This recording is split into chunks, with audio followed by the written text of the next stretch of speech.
Now, how close is this rapture, people?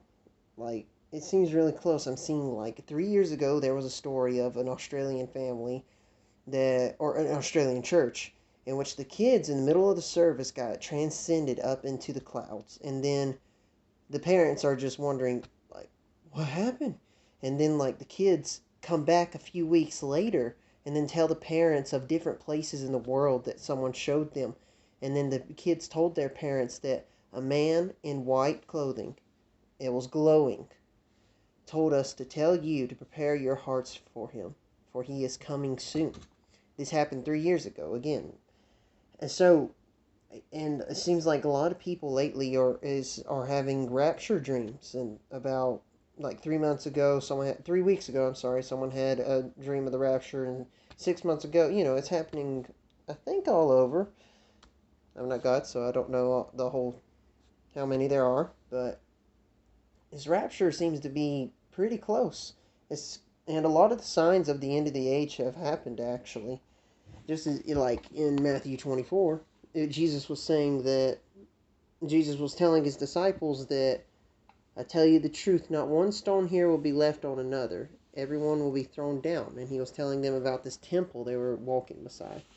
And so he was saying about many of the signs that are coming, such as, for instance, Jesus answered, watch out that no one deceives you, for many will come in my name, claiming I am the Christ, and will deceive many. You will hear of wars, rumors of wars, but see to it that you are not alarmed. Such things must happen, but the end is still to come. Nation will rise against nation, and kingdom against kingdom. There will be famines and earthquakes in various places. All these are the beginning of birth pains. Then you will be handed over to be persecuted and put to death, and you will be hated by all nations because of me. At that time, many will turn away from the faith and will betray and hate each other. Many false prophets will appear and deceive many people. Because of the increase of wickedness, the love of most will grow cold. But he who stands firm to the end will be saved. And this gospel of the kingdom will be preached in the whole world as a testimony to all nations. And then the end will come.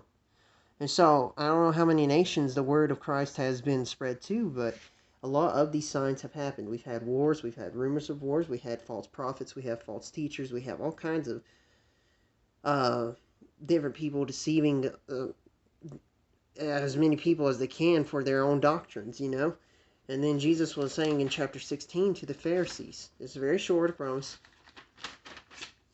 The Pharisees and the Sadducees came to Jesus and tested him by asking him to show them a sign from heaven.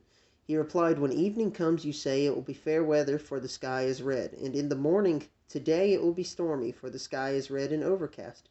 You know how to interpret the appearance of the sky, but you cannot interpret the signs of the times.